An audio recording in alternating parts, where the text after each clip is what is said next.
다들 한 번쯤 시험 전에 벼락치기 해보셨죠? 저는 매번 했어요.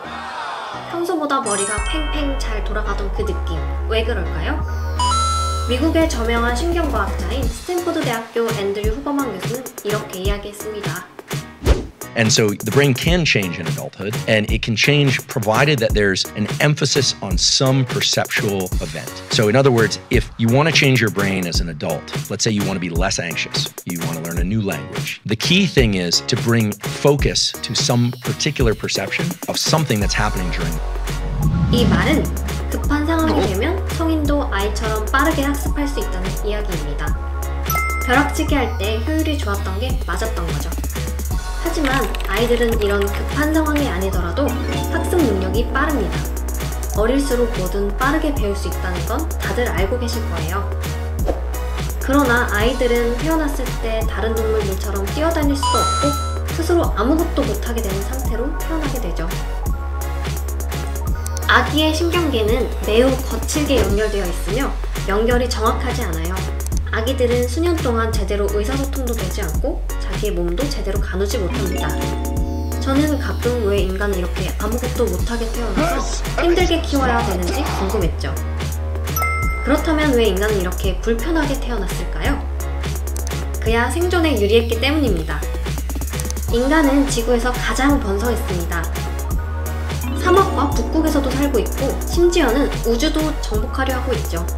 이런 다양한 환경에서 변화무쌍한 지형과 날씨에 적응해야 했기 때문에 운동 능력이 이미 설계되어 있는 다른 동물들과는 다르게 인간은 뭐든지 될 수 있는 그런 백지 상태로 태어나게 됩니다. 아이러니하게도 이것이 바로 학습할 수 있는 상태로 태어나게 되는 것이죠. 아이는 다른 사람들을 보고, 듣고, 따라하면서 뇌의 신경세포가 형성됩니다. 이것이 뇌의 가소성입니다. 그렇다면 여기서 말하는 이 뇌의 가소성이란 무엇일까요? 일생 동안 사람의 뇌의 신경을 변화시키고 다시 길을 만들어내는 뇌의 능력입니다. 뇌는 수십억 개의 뉴런으로 구성되어 있죠. 뉴런은 또 시냅스라고 하는 그들 사이의 공간을 통해 서로 통신하게 됩니다. 일반적으로 뉴런은 수천 개의 다른 뉴런과의 연결을 가질 수 있고 이렇게 그들은 매우 복잡한 네트워크를 형성하게 하죠. 뉴런 자체뿐만 아니라 시냅스 연결도 시간의 지남에 따라 변할 수 있고 이러한 현상을 바로 신경 가소성이라고 합니다. 이 신경 가소성은 사용하지 않으면 잃는다라는 규칙을 따릅니다. 자주 사용하는 시냅스는 강화되고 드물게 사용되는 연결은 약화되거나 제거되죠. 나이를 많이 먹을수록 항상 해오던 생각을 바꾸기 어려운 것도 바로 이 때문입니다. 한마디로 뇌가 굳은 것이죠. 반면 뇌의 가소성이 좋은 아이들은 자극을 많이 받은 뇌의 영역이 발달하게 됩니다. 인간의 대뇌피질은 평생 동안 환경에 반응하면서 재구성을 하게 됩니다. 여기서 알 수 있는 재미난 사실은 서로 다른 기능을 하고 있는 뇌의 부위들이 서로의 일을 대체할 수 있다는 거죠. 여기 뇌에 심각한 괴사 증상이 생겨 자뇌를 통째로 드러냈던 어린 소녀 카메론 모트가 있었습니다. 하지만 수술 후에 우뇌 전체가 자뇌의 기능을 모두 대신할 수 있게 되면서 거의 정상인처럼 생활을 했다고 합니다.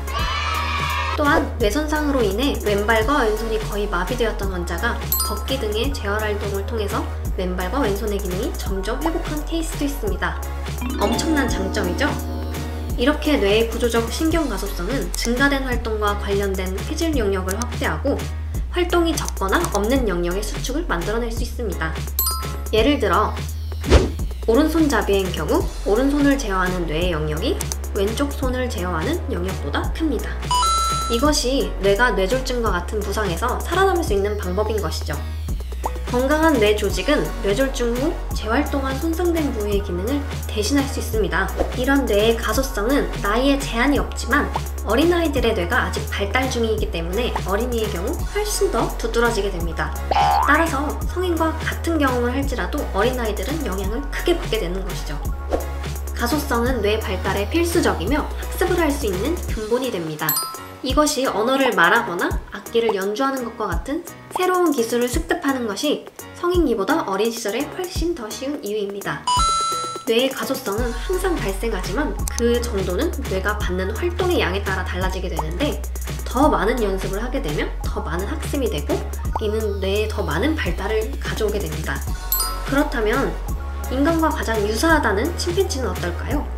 침팬지는 선천적으로 지능은 높으나 인간의 뇌가 가소성이 훨씬 크기 때문에 인간은 배우며 뇌가 재편성되는 반면 침팬지는 거의 그렇지 못하죠. 인간은 타고난 대로 살지 않고 스스로 질문하면서 문제를 풀어낼 수 있는 능력을 갖고 있습니다. 인간은 마음만 먹으면 자기 뇌의 조각가가 될 수 있다 라는 카알의 말처럼 인간이 다른 동물들과 다른 이유는 무엇을 보고 무엇을 듣고 무엇을 배우느냐에 따라서 완전히 다른 사람이 될 수 있는 무한한 가능성을 가지고 있기 때문입니다.